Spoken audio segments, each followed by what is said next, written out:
Tamires do Resenhando Sonhos e a gente vai conversar um pouquinho sobre a trilogia do Mago Negro.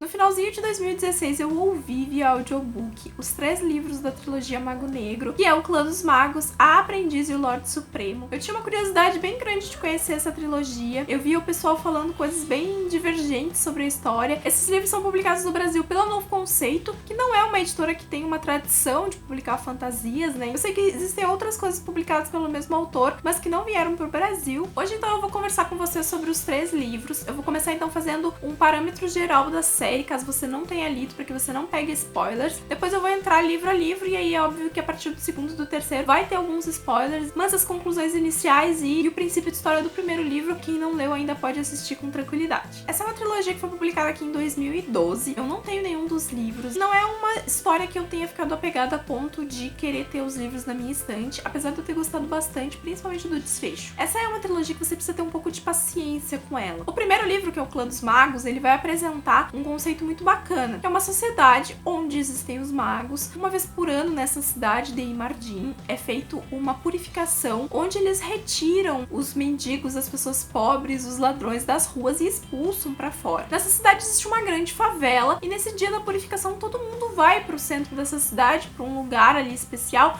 pra ver essa purificação. E lá os magos ficam encarregados por fazer esse trabalho, que foi uma ordem dada, né, pelo rei deles ali já faz algum tempo. Só que nesse dia em especial, a Sonea, que é uma favelada, ela pega uma pedra na mão e ela atira contra os magos. Essa pedra, ela não bate na barreira mágica, que é sempre colocada em volta como um escudo desses magos, e teoricamente somente alguém com magia poderia compelir uma pedra de força o suficiente para que essa pedra passasse por uma proteção de um mago. E aí esses magos começam a caçar a Sonea, porque ela é uma adolescente que é das favelas e tem o poder da magia. O que acontece? Nesse mundo, teoricamente, só os nobres teriam o poder da magia. Só que qualquer pessoa pode ter. Só que eles fazem um teste, e nesse teste eles veem se a pessoa tem afinidade ou não com a magia. Como eles nunca testam os favelados, e eles têm essa coisa de que a magia ela é despertada através desse teste, que ela não pode se manifestar de forma espontânea, eles acreditam sempre que os favelados ninguém vai ter essa magia. O primeiro livro é basicamente a fuga da Sonea e ela tentando escapar a todo custo desses magos, porque ela cresceu ouvindo que eles eram pessoas horríveis, então ela foge de um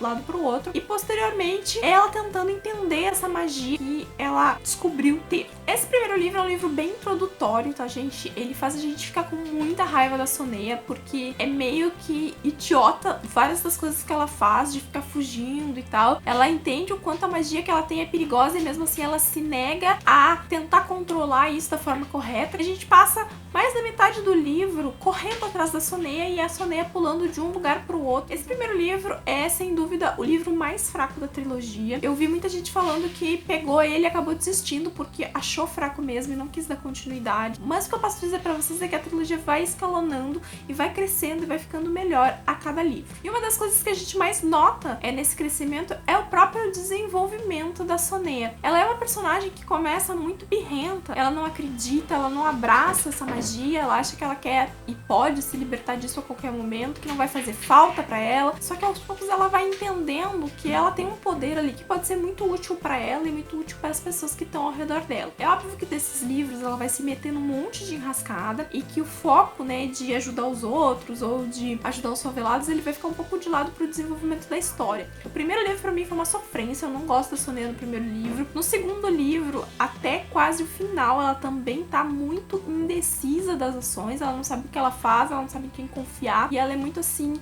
eu vou fazer tal coisa, agora vai dar certo, e aí ela chega na hora e ela desiste completamente, muda completamente de ideia. Então ela fraqueja muito durante toda a trilogia, e é só mesmo no último livro onde ela é uma personagem super convicta das suas ações, e é o melhor livro da série. Então eu dei 3 estrelas pro primeiro livro, 3 estrelas e meia pro segundo e 4 estrelas pro último. Eu acho que essa trilogia é uma ótima trilogia pra quem tá começando na fantasia, ou pra quem quer introduzir algum jovem na fantasia, mas realmente a gente tem que ter um pouquinho de paciência pra sobreviver o primeiro livro, de passar da metade do segundo, porque depois realmente realmente a história fica melhor e o Lorde Supremo termina destruindo o coração do leitor, e eu fiquei muito, muito surpresa com o desfecho da história. Eu vou comentar agora com vocês um pouquinho sobre o segundo e terceiro livro, então se você não leu ainda, vai ficar a minutagem aqui da onde eu paro o spoiler para concluir o vídeo. O meu personagem preferido dentro do primeiro livro foi o Roten. Ele é um personagem muito legal. Dentro de Aprendiz, ele se apaga, porque no final de Clã dos Magos a gente descobre que aquele mago negro que tá mexendo com aquela magia negra, ele na verdade é o Akarin, que é o Lorde Supremo. A história vai se desenvolver mesmo em volta de vários assassinatos que estão acontecendo,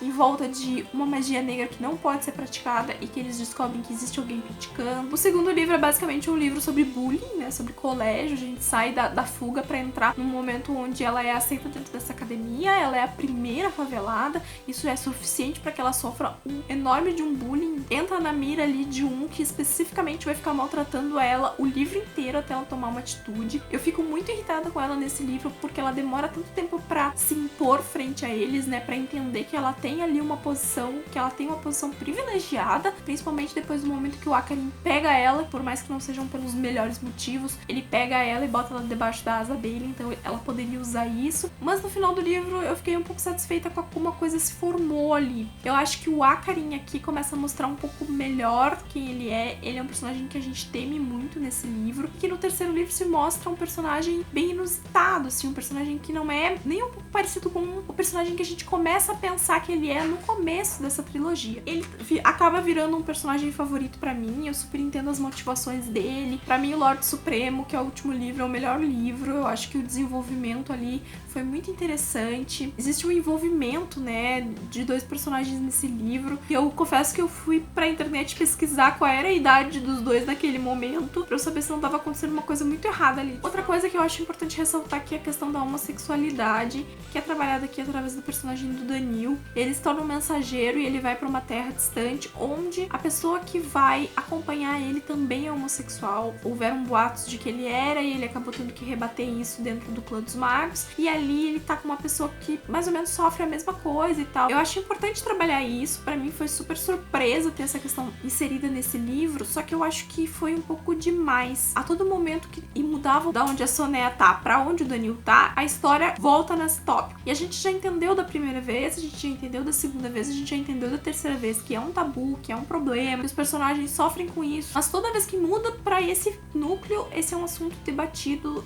da mesma forma. Outra coisa que me incomodou foi que não existe sinônimo pra favelada nesse livro. Toda vez que é favelada, é favelada, é favelada, é favelada. Às vezes tem frases onde aparece 2, 3 vezes a mesma palavra. Eu acho que é um problema de tradução, né? Na hora da tradução não foi colocado um sinônimo ou uma forma de traduzir que ficasse melhor colocado. No final do livro eu fiquei devastada. Confesso pra vocês que eu não tava esperando que aquilo fosse acontecer. Eu fiquei muito surpresa que fosse acabar com aquela aura super pesada, que ao mesmo tempo que eu fiquei feliz porque não foi um final clichê, eu também fiquei um pouco triste, porque os personagens que a gente se despede ali eram personagens queridos, eram personagens que com certeza iam ter um futuro muito interessante dentro desse mundo se eles sobrevivessem. E eu acho que isso vale muito, porque às vezes a gente começa uma trilogia com um problema e a gente termina a trilogia resolvendo esse problema sem nenhuma novidade no longo do caminho. E por mais que a gente tenha alguns problemas aqui nessa trilogia, por mais que os livros demorem um pouco pra andar às vezes, né, que a história realmente só vai engrenar mesmo a partir da metade do segundo livro, né, portanto na metade da trilogia, eu acho que tem esse mérito de ter um final que é muito legal e um final que surpreende o leitor. Lá no blog saiu resenha escrita de todos os livros separados, tá? Tem uma resenha pra cada um dos livros. Aqui no canal que eu resolvi gravar um vídeo só porque como eu já tinha lido a trilogia inteira, acho que não valia tanto a pena vir discutir os livros separadamente. Mas se você quiser conferir as resenhas, eu vou deixar os links aqui embaixo na descrição do vídeo. Eu quis falar dessa série aqui porque é uma série que já tinham pedido pra eu ler, era uma série que eu tinha curiosidade. Quando eu marquei que eu tava lendo, a galera veio perguntar também o que eu tava achando. Gostei de ter lido, foi uma experiência bacana. E eu acho que se você tiver um tempinho aí pra dar uma chance, se você tá começando na leitura, começando no mundo da fantasia, vale a pena dar uma chance aí pra trilogia do Mago Negro, pra Sonea e pra esses livros. Então é isso, se você gostou do vídeo, dá um joinha aqui embaixo pra me ajudar na divulgação, se inscreve no canal se você ainda não é inscrito e até o próximo vídeo. Tchau!